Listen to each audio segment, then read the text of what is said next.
ലോകത്തിലെ ഏറ്റവും വലിയ പ്രകൃതിദത്ത കണ്ണാടി എപ്പോഴെങ്കിലും കണ്ടിട്ടുണ്ടോ? 10,000 ചതുരശ്ര കിലോമീറ്ററിലധികം വിസ്തൃതിയുള്ള സലാർ ഡി ഉയൂനി ഭൂമിയിലെ ഏറ്റവും വലിയ ഉപ്പുസമതലമാണ്. നിങ്ങൾക്ക് കാണാൻ കഴിയുന്ന ഏറ്റവും അതിശയകരമായ പ്രകൃതി ദൃശ്യങ്ങളിലൊന്നാണിത്. ആയിരക്കണക്കിന് വർഷങ്ങൾക്ക് മുമ്പ് ബാഷ്പീകരിക്കപ്പെട്ട പുരാതന ചരിത്രാതീത തടാകങ്ങളിൽ നിന്ന് രൂപം കൊണ്ട ഇത് കണ്ണിനു കാണാൻ കഴിയുന്നിടത്തോളം വ്യാപിച്ചു കിടക്കുന്ന വിശാലമായ വെളുത്ത ഉപ്പുപുറം തോട്ട് അവശേഷിപ്പിച്ചു. വരണ്ട സീസണിൽ ഭൂമി ആകർഷകമായ പാറ്റേണുകൾ രൂപപ്പെടുത്തുന്നു. ഇതേതാണ്ട് അന്യലോകത്തിന് സമാനമായ ഒരു പ്രകൃതിദത്ത ജാമിതീയ കലാസൃഷ്ടി സൃഷ്ടിക്കുന്നു. എന്നിരുന്നാലും മഴക്കാലത്ത് യഥാർത്ഥ മാന്ത്രികത സംഭവിക്കുന്നു. ഒരു നേർത്ത ജലപ്പാളി ഉപരിതലത്തെ മൂടുന്നു. ഉപ്പു സമതലത്തെ ഒരു തികഞ്ഞ പ്രകൃതിദത്ത കണ്ണാടിയാക്കി മാറ്റുന്നു.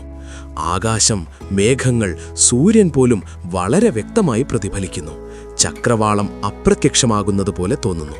ഇത് ആകാശം എവിടെ അവസാനിക്കുന്നുവെന്നും എവിടെ ആരംഭിക്കുന്നുവെന്നും പറയാൻ ഏതാണ്ട് അസാധ്യമാക്കുന്നു.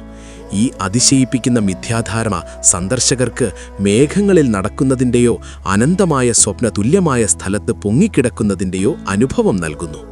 സൗന്ദര്യത്തിനപ്പുറം സലാർ ഡി ഉയൂനിക്ക് വളരെയധികം ശാസ്ത്രീയവും സാമ്പത്തികവുമായ പ്രാധാന്യമുണ്ട്. ലോകത്തിലെ ഏറ്റവും വലിയ ലിഥിയം ശേഖരങ്ങളിലൊന്നാണിത്. സ്മാർട്ട് ഫോണുകളിലും ഇലക്ട്രിക് വാഹനങ്ങളിലും ഉപയോഗിക്കുന്ന ആധുനിക ബാറ്ററികളിലെ പ്രധാന ഘടകമാണിത്. പ്രകൃതിയിലെ അത്ഭുതത്തിൻ്റെയും ആഗോള പ്രാധാന്യത്തിൻ്റെയും ഈ അതുല്യമായ സംയോജനം സലാർ ഡി ഉയൂനിയെ ഒരു വിനോദസഞ്ചാര കേന്ദ്രം മാത്രമല്ല, പ്രകൃതി, ശാസ്ത്രം, സാങ്കേതിക വിദ്യയുടെ ഭാവി എന്നിവ കൂട്ടിമുട്ടുന്ന ഒരു സ്ഥലമാക്കി മാറ്റുന്നു.